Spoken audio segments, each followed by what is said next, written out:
नमस्कार दोस्तों, स्वागत है सभी का सोनी एजुकेशन ऑनलाइन प्लेटफॉर्म पर।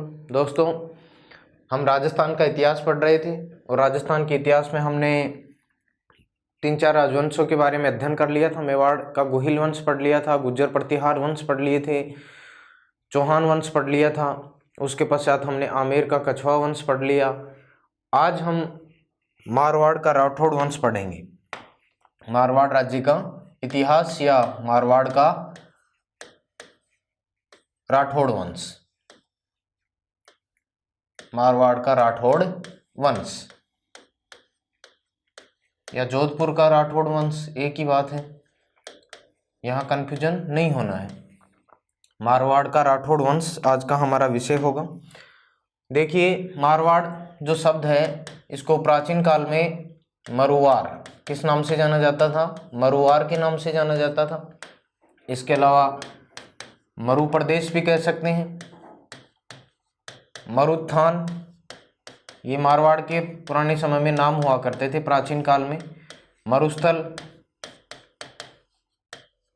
इसके अलावा धनवन प्रदेश, इसके अलावा नवसहस्त्र, ये सारे के सारे नाम हुआ करते थे मारवाड़ के प्राचीन समय में। ठीक है, तो प्राचीन काल में मारवाड़ को मरुवार, मरु प्रदेश, मरुत्थान, मरुस्थल या धनव प्रदेश, नवसहस्त्र के नाम से जाना जाता था। मारवाड़ के अंतर्गत वर्तमान में जो हमारे राजस्थान के कौन कौन से जिले हैं जिनको मारवाड़ के अंतर्गत सम्मिलित किया जाता है, तो इसमें सर्वप्रथम हम जोधपुर देखेंगे। जोधपुर, नागौर, इसके अलावा पाली, जालोर, इसके अलावा जैसलमेर, बाड़मेर और बीकानेर। ये जो क्षेत्र था ये आता था किसके अंतर्गत? मारवाड़ के अंतर्गत। तो वर्तमान में हम राजस्थान के कुछ प्रमुख जिले हैं जोधपुर, नागौर, पाली, जालोर, जैसलमेर, बाड़मेर, बीकानेर के कुछ भागों को हम मारवाड़ के अंतर्गत शामिल कर सकते हैं। मारवाड़ की जो प्रारंभिक राजधानी रही, प्रारंभिक राजधानी वो क्या रही? प्रारंभिक राजधानी रही मंडोर। शुरुआती जो राजधानी थी ये रही मंडोर। ये मंडोर जोधपुर में ही पड़ता है। और गुर्जर प्रतिहार वंश की भी प्रारंभिक राजधानी क्या थी? मंडोर ही थी। तो राठौड़ों की भी शुरुआती जो राजधानी रही वो कौन सी रही? मंडोर।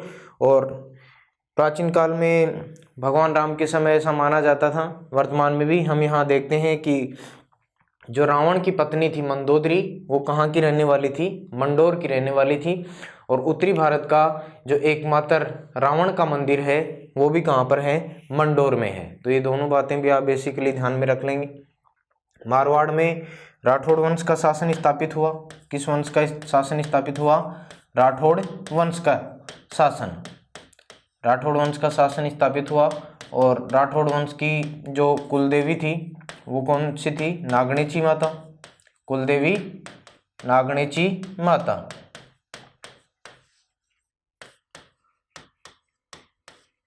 यहाँ राठौड़ वंश का शासन मारवाड़ में रहा।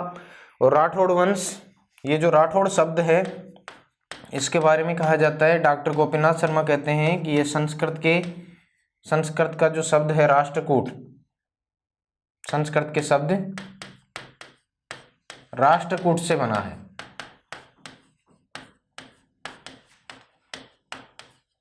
संस्कृत के शब्द राष्ट्रकूट से कौन सा शब्द बना है? राठौड़ शब्द बना है। ऐसा मानना है किसका? डॉक्टर गोपीनाथ शर्मा का। डॉक्टर गोपीनाथ शर्मा मानते हैं ऐसा। इसके अलावा अन्य ग्रंथों की बात करें तो राज रत्नाकर और भाटों के अनुसार प्राचीन समय में हमारे राजपूताने में, खासकर मारवाड़ क्षेत्र में, भाट और चारण हुआ करते थे। ये वंशावलियाँ लिखने का कार्य करते थे। तो राज रत्नाकर और भाटों के अनुसार जो मारवाड़ के राठौड़ हैं, मारवाड़ के राठौड़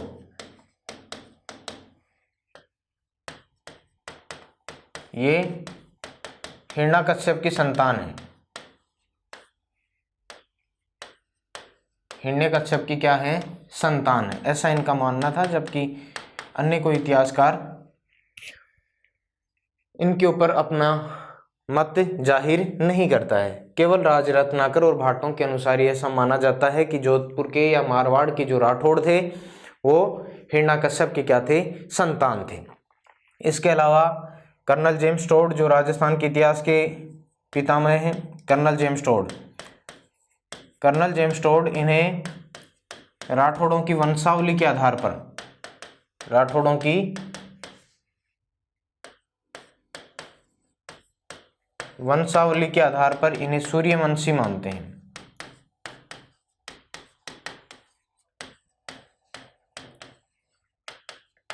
इन्हें क्या माना? सूर्यवंशी।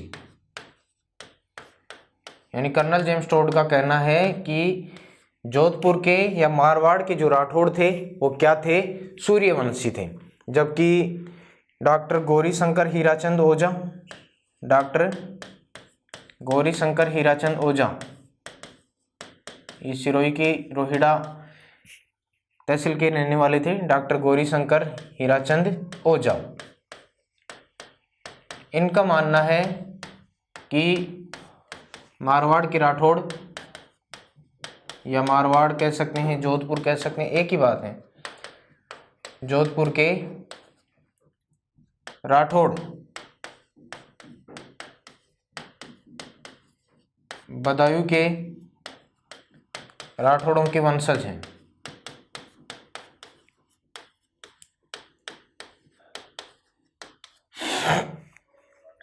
तो बदायूं के राठौड़ों का वंशज बताया डॉक्टर गौरीशंकर हीराचंद ओझा ने। किसको? जोधपुर के या मारवाड़ के राठौड़ों को।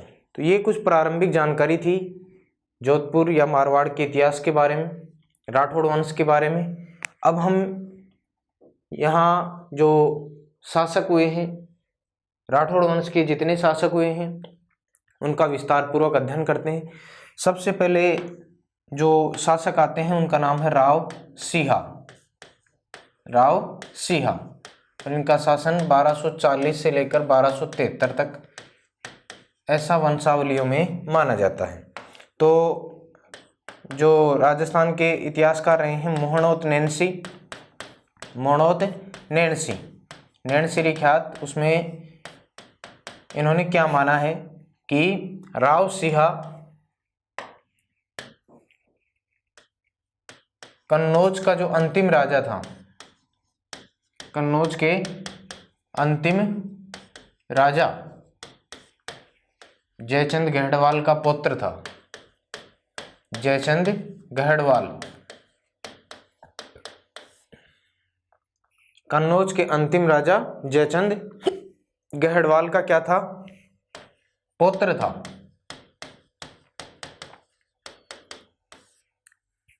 कौन? राव सिंहा। ऐसा मानना है किसका? मोहनोत नैणसी का। अब 1194 में चंदावर के युद्ध में जो कन्नौज का अंतिम शासक था जयचंद गढ़वाल गौरी के खिलाफ लड़ता हुआ मारा गया था। कन्नौज का पतन हो गया। कन्नौज का क्या हो गया? पतन हो गया। और पतन होने के बाद राव सिंहा कहा जाता है कि अपने 200 साथियों के साथ किधर आ गया? मरुभूमि की तरफ आ गया। किधर आया?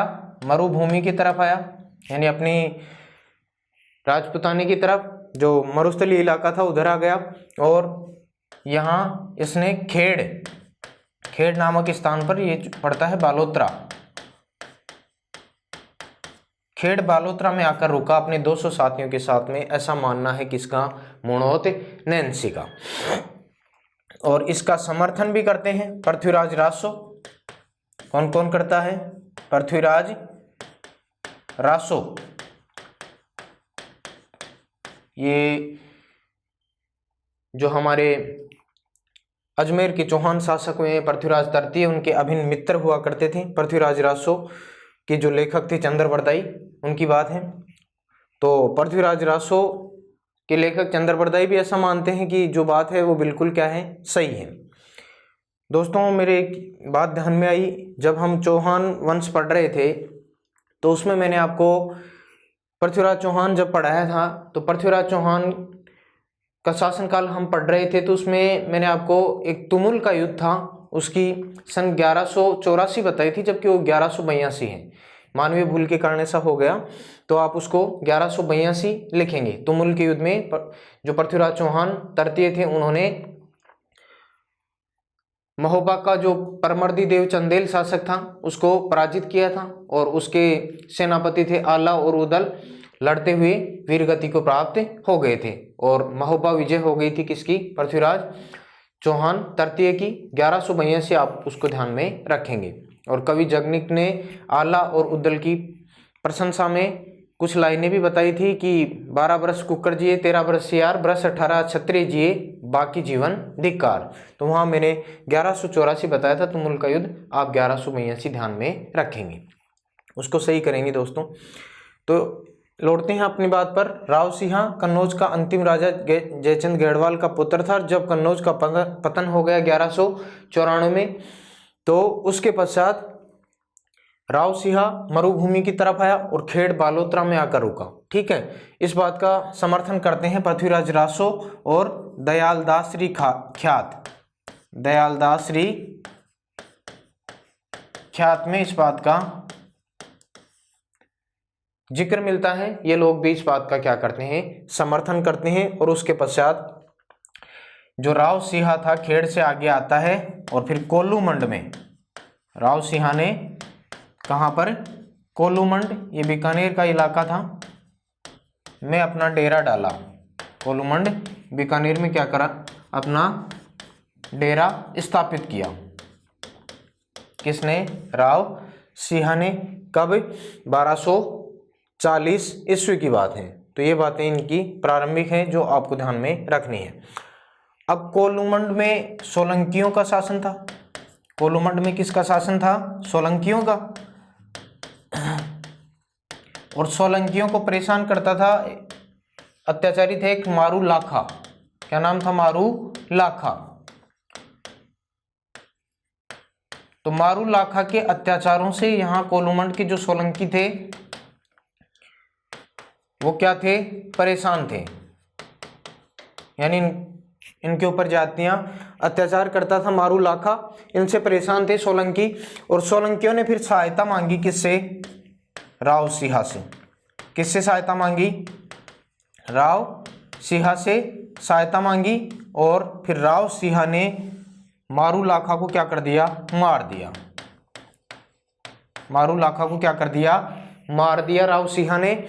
और मारू लाखा के अत्याचारों से सोलंकियों को क्या करवाया? मुक्त करवाया।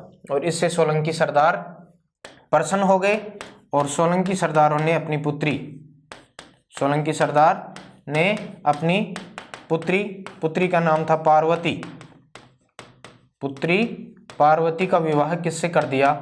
राव सिंह से कर दिया।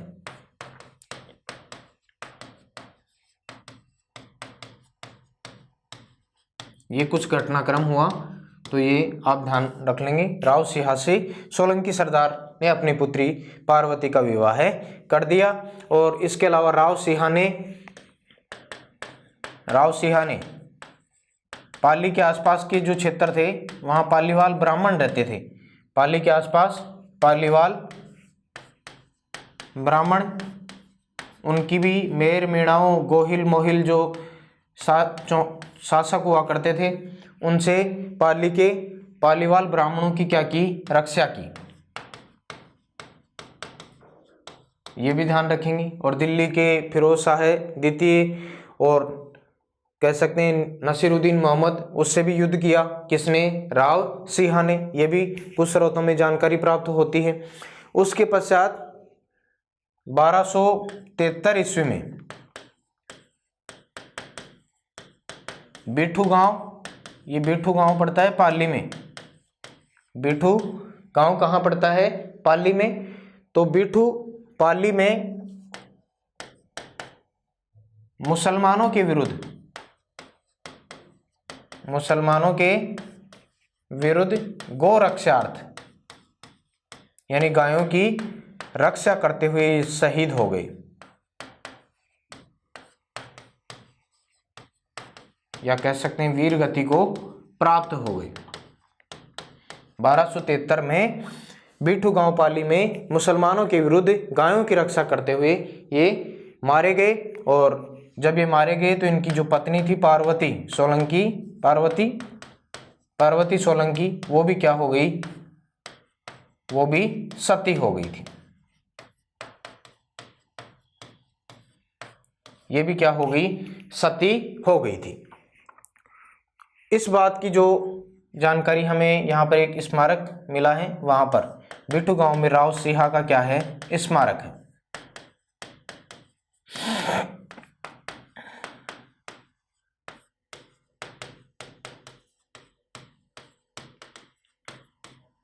ये ध्यान रखेंगे, ठीक है। एक बार प्रारंभिक जानकारी से लेकर हम सभी जो अभी तक हमने देखा है वो सारा रिपीट कर लेते हैं। देखिए, मारवाड़ का राठौड़ वंश हम पढ़ रहे हैं, और मारवाड़ की जो प्राचीन नाम हमें मिलते हैं, मरुआर, मरु प्रदेश, मरुभूमि, इसके अलावा मरुत्थान, मरुस्थल, धनवन प्रदेश, नवसहस्त्र, ये सारे के सारे मारवाड़ के हमें प्राचीन स्रोतों में नाम मिलेंगे। मारवाड़ का जो क्षेत्र है उसके अंतर्गत जो जिले आते हैं वो जोधपुर, नागौर, पाली, जालोर, जैसलमेर, बाड़मेर, बीकानेर का इलाका आता है। मारवाड़ के राठौड़ों की प्रारंभिक राजधानी रही मंडोर, और मंडोर में जो रावण की पत्नी थी मंदोदरी, वो यहीं की रहने वाली थी। रावण का उत्तरी भारत का एकमात्र जो मंदिर बना हुआ है वो कहाँ पर बना हुआ है, मंडोर में बना हुआ है। यहाँ पर राठौड़ वंश का शासन था, और राठौड़ वंश की कुलदेवी नागनेची माता। और राठौड़ जो शब्द है संस्कृत के राष्ट्रकूट शब्द से बना है, ऐसा मानना है किसका, गोपीनाथ शर्मा का। राजरत्नाकर और भाटों के अनुसार ये माना जाता है कि राठौड़ जो मारवाड़ के राठौड़ शासक थे वो हिरण्य कश्यप की संतान थे। कर्नल जेम्स टोड राठौड़ों की वंशावली के आधार पर इनको क्या मानता है, सूर्यवंशी मानता है। और डॉक्टर गौरी शंकर हीराचंद ओझा इनको मारवाड़ या जोधपुर के जो राठौड़ हैं वो बदायूं के राठौड़ों के वंशज थे, ऐसा ये मानते हैं। उसके बाद में हम शासक पढ़ते हैं राव सिहा। तो राव सिहा के बारे में ध्यान रखेंगे, ये मारवाड़ के राठौड़ वंश का संस्थापक, ये लाइन रह गई, ये भी ध्यान रखेंगे। मारवाड़ के राठौड़ वंश का संस्थापक, आदि पुरुष और मूल पुरुष, आदि पुरुष और इसके अलावा मूल पुरुष एक ही बात है। जो स्थापना करेगा वंश की वो आदि पुरुष और मूल पुरुष कहलाएगा। तो मारवाड़ के राठौड़ वंश का संस्थापक, आदि पुरुष, मूल पुरुष किसे माना जाता है, राव सिहा को माना जाता है। अब देखिए, मोहनोत नैन्सी जो हमारे राजस्थान के प्रसिद्ध इतिहासकार रहे वो क्या मानते हैं कि कन्नौज के अंतिम राजा जयचंद गढ़वाल के पुत्र थे राव सिहा। जब कन्नौज का पतन हो गया तो उसके पश्चात राव सिहा अपने 200 साथियों को लेकर मरुभूमि की तरफ आ गए। खेड़ बालोतरा में ये पहली बार रुके, और उसके पश्चात राव सिहा कोलूमंड बीकानेर की तरफ आ गए, वहां पर अपना डेरा स्थापित कर लिया, ठीक है। जबकि जो जोधपुर राज्य की ख्यात हैं, जोधपुर राज्य की ख्यातों में सब माना जाता है कि ये वर्दई सेन का जो पुत्र था सेतराम, उसका पुत्र था। कौन, राव सिहा। जोधपुर राज्य की ख्यात में इसको सेतराम का पुत्र बताया गया है। किसको, राव सिहा को। मोहनोत नैन्सी की बात का समर्थन पृथ्वीराज रासो करते हैं, और दयालदास श्री ख्यात में भी इस बात का उल्लेख मिलता है कि ये बात सही है। अब देखिए, राव सिहा कोलूमंड में आकर अपना डेरा स्थापित करता है। तो कोलूमंड में सोलंकियों का शासन था, और सोलंकियों के ऊपर अत्याचार करता था मारू लाखा, यानी इसके अत्याचारों से सोलंकी सरदार परेशान थे। इन्होंने सहायता मांगी राव सिहा से। राव सिहा ने इनकी सहायता की और मारू लाखा को क्या कर दिया, मार दिया, और मारू लाखा के अत्याचारों से सोलंकियों को मुक्त कराया। इससे सोलंकी सरदारों ने प्रसन्न होकर अपनी पुत्री पार्वती का विवाह किससे कर दिया, राव सिहा से कर दिया। और उसके पश्चात राव सिहा ने पाली के पालीवाल ब्राह्मणों की भी रक्षा की, क्योंकि गोहिल मोहिल मेर मेड़ा जो लोग हुआ करते थे वो इनके ऊपर अत्याचार करते थे, तो इनकी भी रक्षा की। इसके अलावा दिल्ली के फिरोज शाह द्वितीय या नसीरुद्दीन महमूद, इसके साथ में भी युद्ध किया राव सिहा ने, ये कुछ स्रोतों में जानकारी मिलती है। 1273 ईस्वी में बिठूपाली में मुसलमानों के विरुद्ध गोरक्षार्थ वीर गति को प्राप्त हुई। राव सिंहा और पीछे से इनकी पत्नी भी पार्वती सोलंकी थी, वो भी क्या हो गई, सती हो गई। इस प्रकार से राव सिंहा का जो स्मारक है वो कहाँ बना हुआ है, बिठू गांव में। कहाँ बना हुआ है, बिठू गांव में बना हुआ है। अब राव सिंहा और जो पार्वती सोलंकी थी, इनके पुत्र का नाम था आसनाथ। क्या नाम था, आसनाथ। अगले शासक होंगे आसनाथ। इनके बारे में जानकारी मिलती है 1273 से लेकर 1291। आसनाथ अगला शासक बना, राव सिंहा के पुत्र थे। 1200 इनके बारे में यह है उल्लेख मिलता है कि 1291 में दिल्ली के शासक थे। इस समय दिल्ली में खिलजियों का शासन था। दिल्ली के शासक कौन थे, जलालुद्दीन खिलजी। जलालुद्दीन खिलजी। उसके खिलाफ लड़ते हुए मारा गया। 1291 में दिल्ली के शासक जलालुद्दीन खिलजी के विरुद्ध लड़ते हुए क्या हुआ, मारा गया। कौन, आसनाथ। ये एक जानकारी प्राप्त होती है किसके बारे में, आसनाथ के बारे में। फिर आसनाथ के बाद में इसका जो पुत्र था दूहड़। क्या नाम था, दूहड़। ये खेड़ का स्वामी बना, दूहड़ खेड़ का स्वामी बना। और इसके बारे में ये जानकारी मिलती है कि ये कर्नाटक से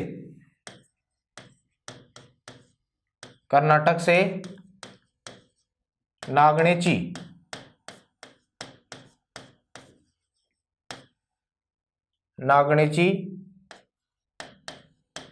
माता, या कह सकते हैं चक्रेश्वरी, इसी का नाम मिलता है चक्रेश्वरी की मूर्ति लाया और कहाँ पर स्थापित करवाया, नगरना गांव, नगरना बाड़मेर में स्थापित करवाई। तो यही आप मान सकते हैं कि राठौड़ों की जो कुलदेवी थी नागणेची माता, इसकी जो मूर्ति है वो कौन लेकर आया था, दूहड़ लेकर आया था। कहाँ से, कर्नाटक से, जिसको चक्रेश्वरी के नाम से भी जाना जाता है। और इसको कहाँ पर स्थापित करवाया, नगरना बाड़मेर में। तो ये भी आपको ध्यान में रखना है। दूहड़ की बात है। और दूहड़ के छोटे भाई थे धांधल। छोटे भाई क्या नाम था, धांधल नाम था। और ये पाबूजी के जो लोक देवता रहे हैं, पाबूजी, उनके क्या थे, पिताजी थे। तो ये भी बातें इनके शासनकाल में आपको ध्यान में रखनी है। उसके बाद में, दूहड़ के बाद में आगे और शासक बनते हैं। रायपाल, कोई उल्लेखनीय जानकारी नहीं मिलती है। कर्णपाल के बाद में मल्लीनाथ। इनके बारे में एक दो बातें जरूर इतिहास में देखने को मिलती हैं। मल्लीनाथ के बारे में जानकारी आपको भी पता होगी कि ये राजपूताने के प्रसिद्ध लोक देवता भी रहे हैं। क्या थे ये प्रसिद्ध लोक देवता। और मल्लीनाथ के नाम पर ही मालानी क्षेत्र का नाम पड़ा है। मालानी क्षेत्र का नाम पड़ा। और इसके अलावा इन्होंने अपनी जो राजधानी बनाई, राजधानी इस मेवानगर, नाकोड़ा, किसको बनाया, नाकोड़ा को बनाया। तो ये बातें मल्लीनाथ जी के बारे में आपको ध्यान में रखनी है। राजस्थान के प्रसिद्ध लोक देवता रहे। मालानी क्षेत्र का इनके नाम पर नाम पड़ा था। और राजधानी इन्होंने मेवानगर, नाकोड़ा को बनाया। मल्लीनाथ की जो पत्नी थी, उसका नाम था रूपादे, पत्नी रूपादे। ये वैष्णव संप्रदाय की महिला थी, वैष्णव संप्रदाय की महिला या अनुयायी थी। कौन, मल्लीनाथ की पत्नी रूपादे। और मल्लीनाथ जी ने दिल्ली के निजामुद्दीन की सेना को भी हराया था,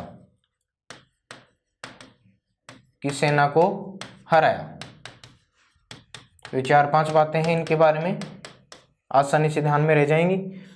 दिल्ली के निजामुद्दीन की सेना को भी परास्त किया मल्लिनाथ जी ने, जो राजस्थान के प्रसिद्ध लोक देवता रहे हैं। पत्नी का नाम रूपादे था, जो वैष्णव संप्रदाय की क्या थी, महिला थी, और इन्हीं के नाम पर मालानी क्षेत्र का नाम पड़ा। इन्होंने अपनी राजधानी मेवानगर नाकोड़ा को बनाया था। मल्लिनाथ जी के बाद में आगे शासक बनेंगे वीरमदेव। कौन बनेंगे, वीरमदेव। और वीरमदेव के पुत्र थे कौन, रावचूड़ा। वीरमदेव के पुत्र कौन थे, रावचूड़ा। और ये आगे फिर मारवाड़ के क्या बनेंगे, राठौड़ वंश के शासक बनेंगे। और इन्हें मारवाड़ के राठौड़ वंश का वास्तविक संस्थापक भी माना जाता है, रावचूड़ा को, क्योंकि राव सिंह ने राठौड़ वंश की स्थापना की। आगे जाकर फिर साम्राज्य को धीरे धीरे फैलाने का, बढ़ाने का कार्य करेगा कौन, रावचूड़ा। तो ये वीरमदेव का क्या था, पुत्र था, ये भी ध्यान रखेंगे। और राठौड़ वंश का वास्तविक संस्थापक कहलाया, वास्तविक संस्थापक कहलाया रावचूड़ा। मारवाड़ के राठौड़ वंश का वास्तविक संस्थापक कौन रहा, रावचूड़ा। अब इनके बारे में आगे जो बात आती है वो ये आती है कि रावचूड़ा के समय मंडोर में, एक स्थान पड़ता है जोधपुर में मंडोर, तो मंडोर ये केंद्र बिंदु था। और यहाँ पर इंदा शाखा के प्रतिहारों का, इंदा प्रतिहारों का क्या था, शासन था। इंदा प्रतिहारों का क्या था, मंडोर पर शासन हुआ करता था, यानी इनके नियंत्रण में था मंडोर। तो मंडोर के ऊपर तुर्क आक्रमण होते थे। क्या होते थे, तुर्क आक्रमण। तुर्क आक्रमण, लगातार तुर्क आक्रमण होते थे मंडोर, क्योंकि ये केंद्र बिंदु था, सब इसको अधिकार में लेना चाहते थे। मांडू का जो सूबेदार था वो भी मंडोर के ऊपर कब्जा करना चाहता था। तुर्क आक्रमणकारी भी मंडोर के ऊपर अपना अधिकार जमाना चाहते थे। इंदा प्रतिहारों का यहाँ पर क्या था, शासन हुआ करता था। तो ये परेशान थे इंदा प्रतिहार, इन चारों तरफ से जो आक्रमण हो रहे थे उससे। तो इंदा प्रतिहारों ने रावचूड़ा से सहायता मांगी। इन्होंने किससे सहायता मांगी, रावचूड़ा से सहायता मांगी। रावचूड़ा से सहायता मांगी कि हमारी मदद कीजिए। तो रावचूड़ा ने तुर्क आक्रमणों से इंदा प्रतिहारों की क्या की, रक्षा की। और मांडू का जो सूबेदार था उसको भी परास्त करके मंडोर के ऊपर उसका कुछ एकाधिकार था, कुछ क्षेत्रों पर उसने कब्जा कर रखा था, उसको भी मुक्त करवाया। किसने, रावचूड़ा ने। तो इंदा प्रतिहारों की रक्षा की तुर्क आक्रमणों से और मांडू के सूबेदार से। तो इंदा प्रतिहारों ने प्रसन्न होकर अपनी पुत्री का विवाह, अपनी पुत्री का विवाह किससे कर दिया, रावचूड़ा से। पुत्री का विवाह किससे किया, रावचूड़ा से किया। और रावचूड़ा को मंडोर क्या कर दिया, दहेज में दे दिया।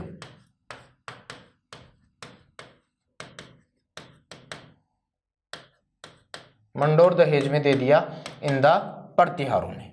ये घटनाक्रम हुआ। उसके पश्चात मंडोर अब किसके पास में आ गया, रावचूड़ा के पास में। तो रावचूड़ा ने अपनी जो राजधानी बनाई, किसको बनाया, मंडोर को। राजधानी किसको बनाया, मंडोर। ये ध्यान रखेंगे, राठौड़ वंश के किस शासक ने सर्वप्रथम मंडोर को अपनी राजधानी बनाई, तो रावचूड़ा ने बनाई थी। तो इसके बारे में ये भी ध्यान रखेंगे। मारवाड़ के राठौड़ वंश की प्रारंभिक राजधानी कौन सी थी, मंडोर थी। और ये किसने बनाई, रावचूड़ा ने बनाई थी। ठीक है, और इसके पीछे घटनाक्रम ये था, ये आपको ध्यान में रखना है। अब देखिए आगे बढ़ते हैं हम। राजधानी मंडोर को बना लिया रावचूड़ा ने। इधर मंडोर सौंपा था किन्होंने, इंदा प्रतिहारों ने। अपनी पुत्री का विवाह कर दिया। और स्वयं जो प्रतिहार, इंदा प्रतिहार थे, वो चूड़ा के क्या बनकर रहने लगे, सामंत। इसके क्या बनकर रहने लगे, सामंत बनकर रहने लगे। सामंत बनकर रहने लगे। कौन, इंदा प्रतिहार। यानी इन्होंने मंडोर को दहेज में दे दिया और उसके पश्चात अपनी पुत्री का विवाह कर दिया। मंडोर दहेज में चला गया चूड़ा के पास में और खुद इसके क्या बनकर रहने लग गए, सामंत बनकर रहने लगे। तो इम्पोर्टेंट बात आती है कि मारवाड़ में सर्वप्रथम सामंत प्रथा की शुरुआत, सामंत प्रथा किसने शुरू की? राव चूड़ा ने। ठीक है। और सामंत प्रथा का जो वास्तविक संस्थापक होगा आगे जाकर, जिसको बढ़ावा देगा, वो होगा राव जोधा। कौन होगा? राव जोधा। तो ये दोनों बातें यहीं पर ध्यान रख लीजिएगा आप। मारवाड़ में सामंत प्रथा की शुरुआत किस शासक ने की थी? राव चूड़ा ने की थी। सामंत प्रथा का वास्तविक संस्थापक कौन कहलाया? तो राव जोधा कहलाया। उसके बाद में हम आगे बढ़ते हैं और यहाँ पर चूड़ा ने नागौर के सूबेदार, नाम था जलाल खां, उसको पराजित किया। चूड़ा ने किसको पराजित किया? जलाल खां। जलाल खां कहाँ का था? नागौर का। और नागौर के समीप एक नगर बसाया चूड़ासर। चूड़ासर तालाब भी बनाया यहाँ पर, चूड़ासर तालाब भी बनाया। ठीक है। उसके पश्चात राव चूड़ा की एक सोनगरा रानी थी, सोनगरा रानी। सोनगरा रानी नाम था चांद कंवर। चांद कंवर, इन्होंने जोधपुर में चांद बावड़ी बनाई। क्या बनाई? चांद बावड़ी। तो ये भी ध्यान रखेंगे।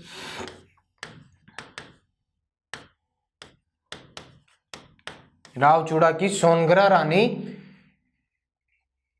चांद कंवर ने जोधपुर में क्या बनाई?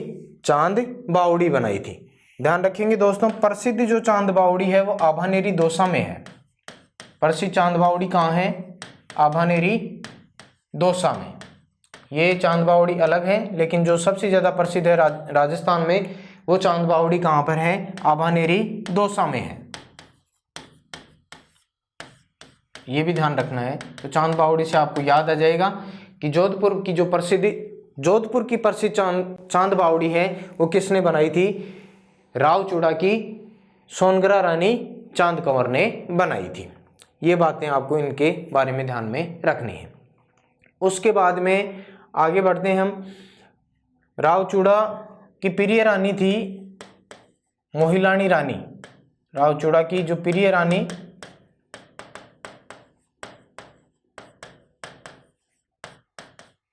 मोहिलानी किशोर कुंवरी, क्या नाम था?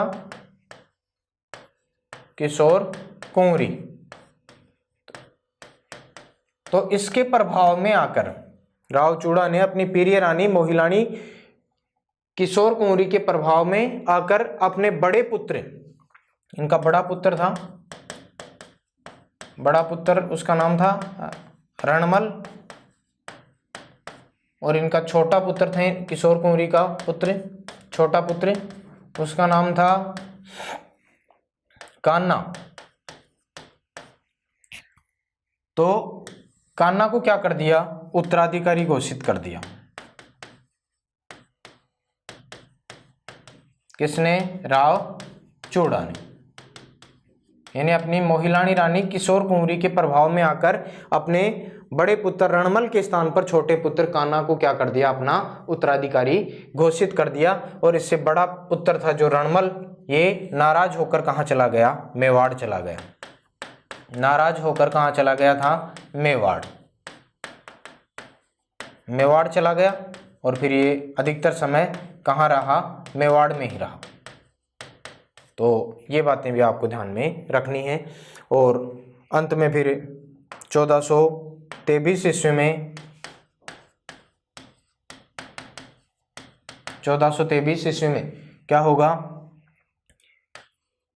भाटियों ने धोखे से, यानी संधि हेतु बुलाया था इसको, धोखे से राव चूड़ा की क्या कर दी? हत्या।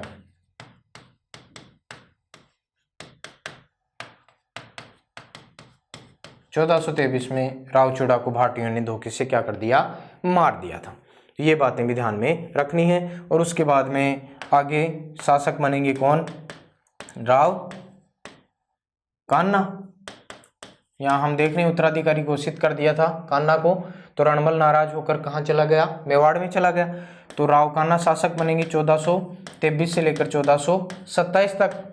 और इनके बारे में कोई उल्लेखनीय जानकारी इतिहास में देखने को नहीं मिलती है। यही मिलता है कि 1427 में ये सांखला और भाटियों के विरुद्ध लड़ते हुए मारा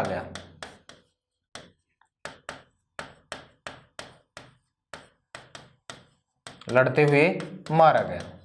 ये जानकारी मिलती है राव कान्हा के बारे में।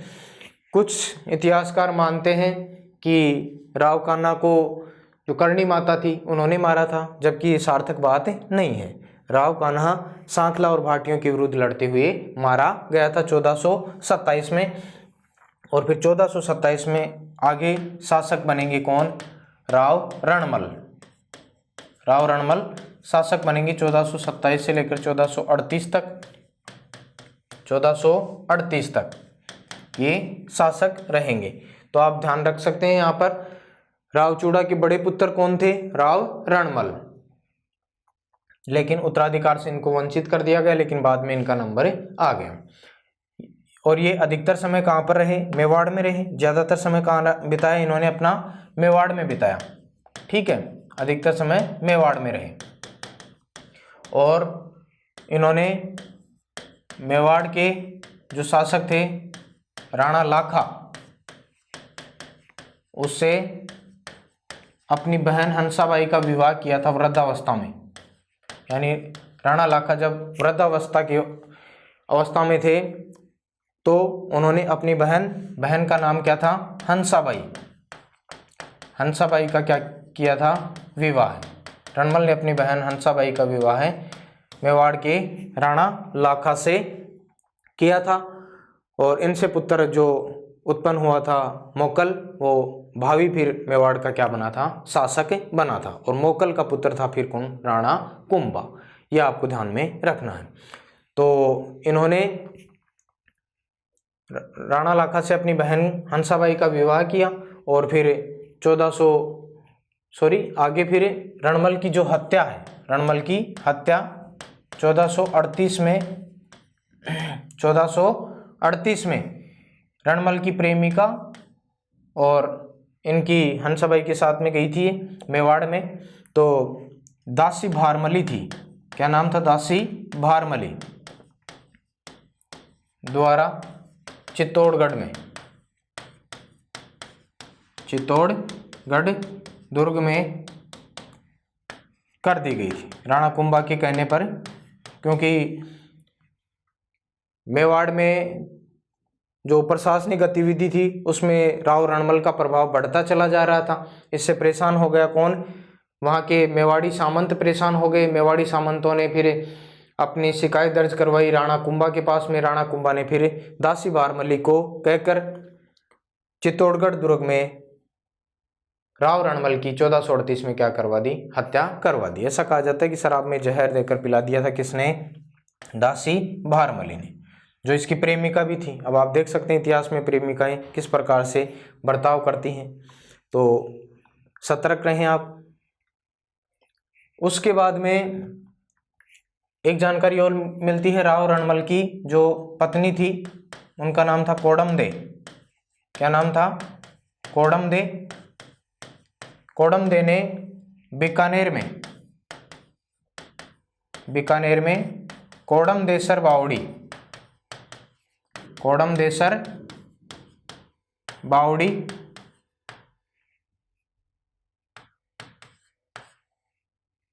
बनवाई थी। ठीक है, तो राव रणमल की पत्नी कोडमदे ने बीकानेर में कोडमदेसर बावड़ी का निर्माण करवाया था। इस कोडमदेसर बावड़ी के बारे में कहा जाता है कि ये पश्चिमी राजस्थान की सबसे प्राचीन बावड़ी है।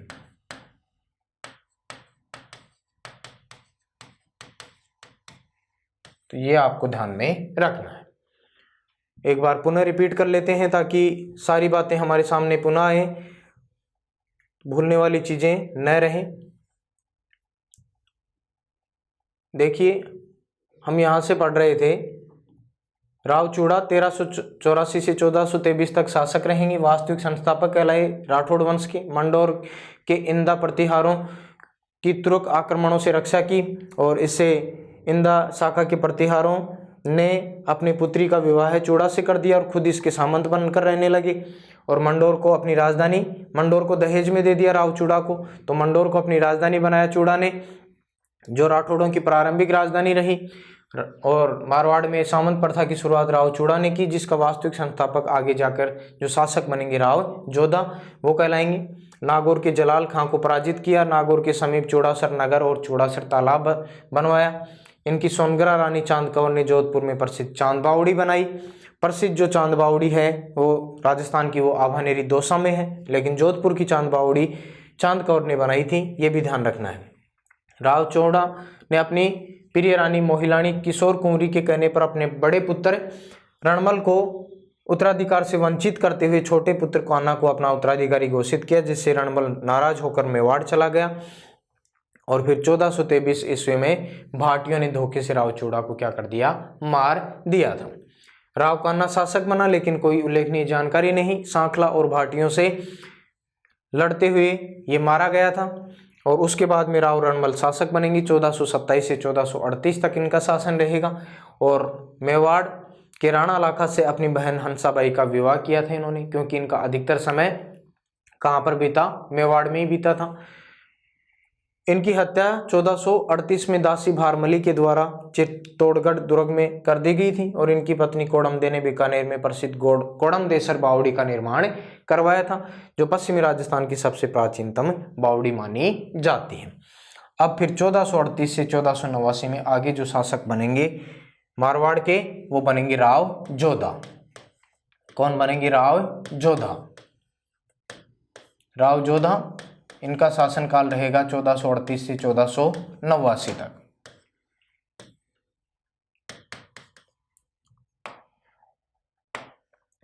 ये रणमल और कोडमदे का पुत्र था। रणमल और कोडमदे का क्या था? पुत्र था। यानी इनके पिता का नाम रणमल और माता का नाम क्या था? कोडमदे था। अब देखिए 1438 में जब राव रणमल यानी इनके पिताजी की हत्या हुई, कहां पर? चित्तौड़गढ़ दुर्ग में। कहां पर हुई थी? चित्तौड़गढ़ में। तो उस समय राव जोधा भी कहां पर उपस्थित थे? चित्तौड़गढ़ में। राव जोधा भी कहां पर थे? चित्तौड़गढ़ दुर्ग में। और फिर ये यहाँ से भागकर इनको आवाज लगाएगी। ऐसा एक दोहा भी मिलता है कि रणमल जोधा मारियो भाग सके तो भाग, ऐसे कुछ दोहा है वो, कि इसको कहने का मतलब एक ललकार पुकारी गई थी कि आप यहाँ से हो सके तो जितनी जल्दी भाग सकें तो भाग सकते हैं, लेकिन आपके साथ भी हो सकता है कुछ घटनाक्रम घटित हो जाए। तो ऐसा कहा जाता है कि रणमल की हत्या के पश्चात ये चित्तौड़गढ़ से भागकर, यहाँ से मेवाड़ से भागकर ये मारवाड़ की तरफ आते हैं। मारवाड़ की तरफ आते हैं और मारवाड़ फिर यहाँ से इनका पीछा करते हुए, मेवाड़ से इनका पीछा करते हुए कौन आता है? कुंवर चूड़ा। कुंवर चूड़ा, कुंवर चूड़ा ये लाखा के पुत्र थे, राणा लाखा के पुत्र थे मेवाड़ के, ये भी ध्यान रखेंगे। पीछा करते हुए कुंवर चूड़ा आते हैं और मारवाड़ पर क्या कर लेते हैं? अधिकार कर लेते हैं। मारवाड़ पर किनका अधिकार हो जाता है? कुंवर चूड़ा का अधिकार हो जाता है। तो फिर ये मारवाड़ से आगे बढ़ते हैं और काहुनी गांव है बीकानेर में। काहुनी गांव कहाँ पड़ता है? बीकानेर। तो बीकानेर में जोधा ने क्या ली? शरण ली। काहुनी गांव में इन्होंने क्या ली? अब शरण ली थी। तो ये ध्यान रखना है, ठीक है। और उसके पश्चात मारवाड़ पर अधिकार हो गया किसका? कुंवर चूड़ा का। और फिर मारवाड़ कुंवर चूड़ा किसको सौंप कर आता है? अहाड़ा हिंगोला को। अहाड़ा हिंगोला को मारवाड़ सौंपकर ये पुनः कहाँ आ जाता है, मेवाड़ आ जाता है। यानी मारवाड़ अहाड़ा हिंगोला को सौंप दिया और पुनः कहाँ आ गया, मेवाड़ आ गया। कौन, कुंवर चूड़ा। ये भी बातें ध्यान में रखनी है, याद हो जाएंगी आराम से। रणमल और कोडमदेव का पुत्र था जोधा। जब रणमल की हत्या हुई मेवाड़ में चित्तौड़गढ़ में 1438 में, तो वहां पर उपस्थित था राव जोधा। तो ये यहाँ से भागकर फिर मारवाड़ की तरफ आया और पीछा करते हुए कुंवर चूड़ा जो राणा लाखा का पुत्र था वो आया और मारवाड़ पर अधिकार कर लिया। तो मारवाड़ से आगे बढ़ा फिर कौन, जोधा, और काहुनी गांव जो बीकानेर में पड़ता है वहां पर शरण ले ली और लंबे समय तक यहाँ पर जूझता रहा है, क्योंकि इनको मारवाड़ का शासन प्राप्त नहीं हुआ। और फिर मारवाड़ का प्रशासन अहाड़ा हिंगोला को सौंपकर जो कुंवर चूड़ा थे वो वापस कहाँ आ गए, मेवाड़ आ गए थे। फिर आगे जाकर 1453 ईस्वी में, कब की बात है, 1453 में हड़बूजी सांखला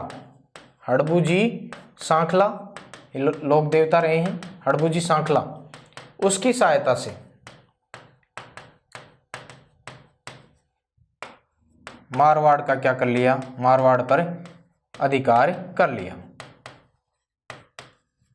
किसने, राव जोधा ने। सहायता किसकी ली, हड़बूजी सांखला की सहायता ली और 1453 में इन्होंने मारवाड़ का शासन प्राप्त कर लिया। उसके बाद में आगे क्या होता है, जब इन्होंने 1453 में मारवाड़ पर अधिकार कर लिया तो इस समय जो मेवाड़ का राणा था राणा कुंभा, वो कहाँ पर था, गुजरात और मालवा अभियानों में व्यस्त था। गुजरात मालवा अभियानों में क्या था, व्यस्त था, कि इस तरफ ध्यान नहीं दिया उसने। और पीछे से फिर राव जोधा ने इसका फायदा उठाया और मारवाड़ पर अधिकार कर लिया। लेकिन जब गुजरात और मालवा अभियानों से लौटकर राणा कुंभा वापस मेवाड़ आता है तो इस बात की जानकारी मिलती है कि मारवाड़ पर अधिकार कर लिया किसने, जोधा ने। तो जोधा के ऊपर आक्रमण करने की तैयारी कर लेता है कौन, राणा कुंभा। लेकिन फिर 1453 में हंसाबाई ने जो राजमाता थी इस समय, कहाँ की, मेवाड़ की, हंसाबाई ने राणा कुंभा और राव जोधा, इन दोनों के मध्य क्या करवा दी, हंसाबाई ने संधि करवा दी। क्या करवा दी, संधि करवा दी। ये संधि क्या कहलाई, आवल बावल की संधि। आवल बावल की संधि, आवल बावल की संधि कहलाई, यह आपको ध्यान में रखना है। और इस संधि के तहत जो मेवाड़ मारवाड़ सीमा का निर्धारण हुआ। सीमा का क्या हुआ, निर्धारण। आवल बावल नाम इसका इसीलिए पड़ा हुआ है कि संधि के तहत केंद्र बिंदु बनाया गया सोजत को।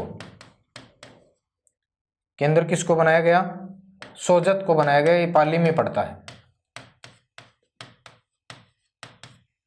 आवल बावल की संधि इसलिए कहलाती है कि जिधर आंवले के पेड़ होंगे वो इलाका होगा मेवाड़ का, और जिधर बबूल के पेड़ होंगे वो इलाका होगा मारवाड़ का। और इसका केंद्र आ गया कौन सा, सोजत। यानी सोजत के आगे का इलाका, इधर वाला जो इलाका होगा वो होगा मेवाड़ का, इधर वाला होगा मारवाड़ का। और इस संधि के अंतर्गत एक बात और तय हुई, जोधा की जो पुत्री थी, जोधा की पुत्री का नाम क्या था, श्रृंगार देवी।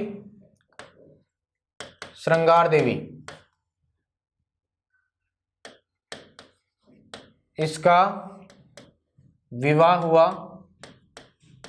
किसके साथ में, कुंभा का पुत्र था रायमल, पुत्र रायमल के साथ में। हम मेवाड़ में पढ़ भी चुके हैं ये बात।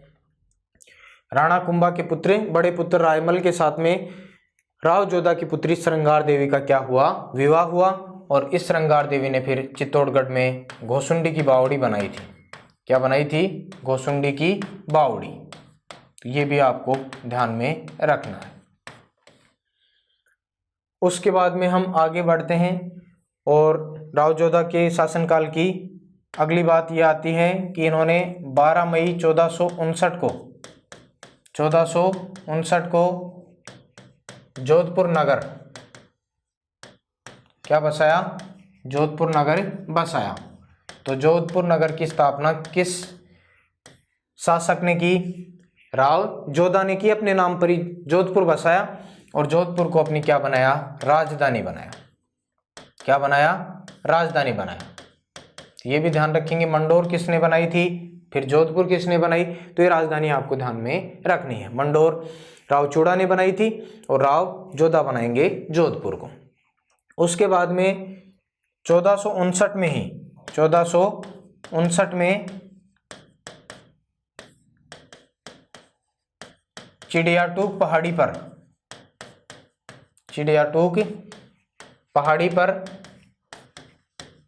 इन्होंने एक दुर्ग बनाया। क्या बनाया? राव जोधा ने एक दुर्ग बनाया और इस दुर्ग का नाम है मेहरानगढ़। क्या नाम है? मेहरानगढ़ दुर्ग। 1459 में चिड़ियाटूक पहाड़ी पर इन्होंने एक दुर्ग यानी किला बनाया जिसका नाम क्या है? मेहरानगढ़ दुर्ग। और इस मेहरानगढ़ दुर्ग की जो नींव है, इस दुर्ग की नींव वो किसने रखी थी? करणी माता ने, रिद्धिबाई जिनका वास्तविक नाम था।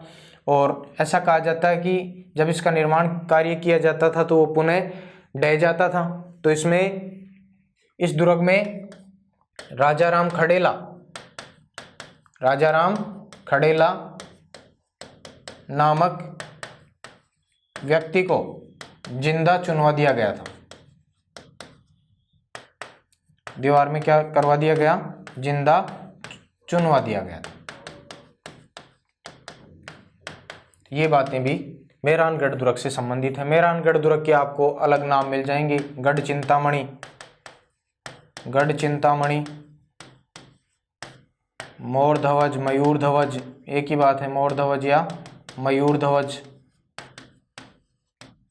तो ये कुछ बातें मेहरानगढ़ दुर्ग के बारे में आपको ध्यान में रखनी है। 1459 में चिड़ियाटूक पहाड़ी पर इन्होंने एक दुर्ग का निर्माण करवाया, मेहरानगढ़ दुर्ग के नाम से जाना जाता है।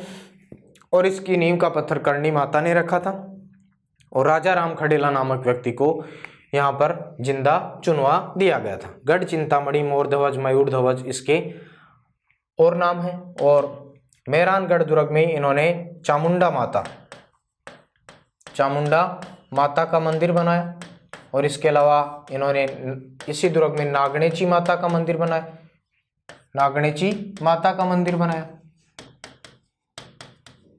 नागणेची माता ये आपको पता है राठौड़ों की क्या है? कुलदेवी। राठौड़ों की कुलदेवी नागणेची माता का मंदिर भी इन्होंने मेहरानगढ़ दुर्ग में बनाया। चामुंडा माता का मंदिर भी बनवाया इसी दुर्ग में। और चामुंडा माता का मंदिर चर्चा में भी आया था एक बार। ये बात है 30 सितंबर 2008 की, जहां नवरात्र के दौरान अचानक यहाँ पर भगदड़ मच गई और भगदड़ मचने से यहाँ पर लगभग 228 लोग मारे गए थे और जिसकी जांच करने के लिए जसराज चोपड़ा कमेटी का गठन किया गया था।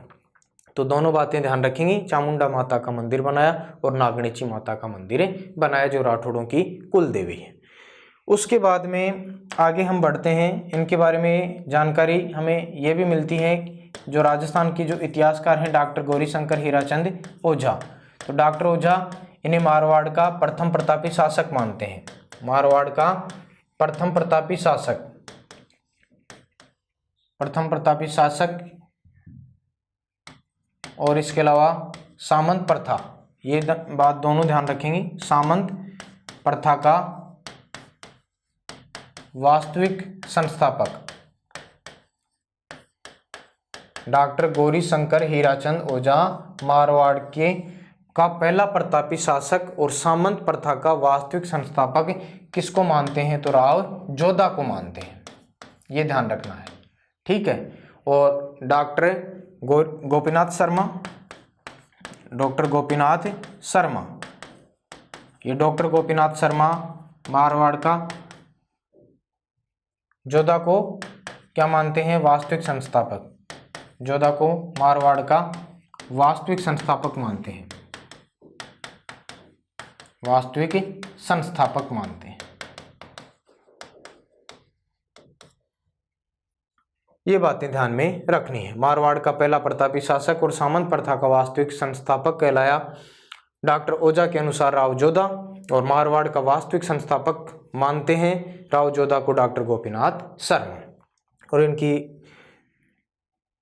हाड़ी रानी थी जसमादे, उन्होंने जोधपुर में रानीसर झील का निर्माण भी करवाया था, कोई विशेष बात नहीं है जो आप ध्यान रख लेंगे वैसे ही। उसके बाद में आगे इनके बारे में आती है कि जोधा के पुत्र थे बीका। क्या नाम था? बीका।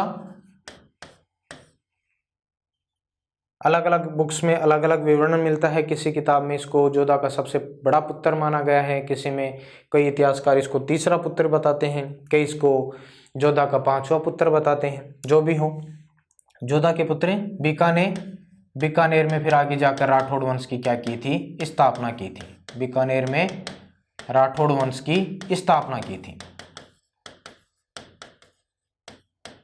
1465 ईस्वी में बीकानेर में राठौड़ वंश का जो संस्थापक होगा कौन होगा? राव बीका। ठीक है, ये ऐसी जानकारी इतिहास में हमें मिलती है। तो ये जोधपुर के राठौड़ों के बारे में कुछ प्रमुख जानकारियां थी। कुछ शुरुआती शासकों के बारे में हमने यहाँ पर अध्ययन किया है। तो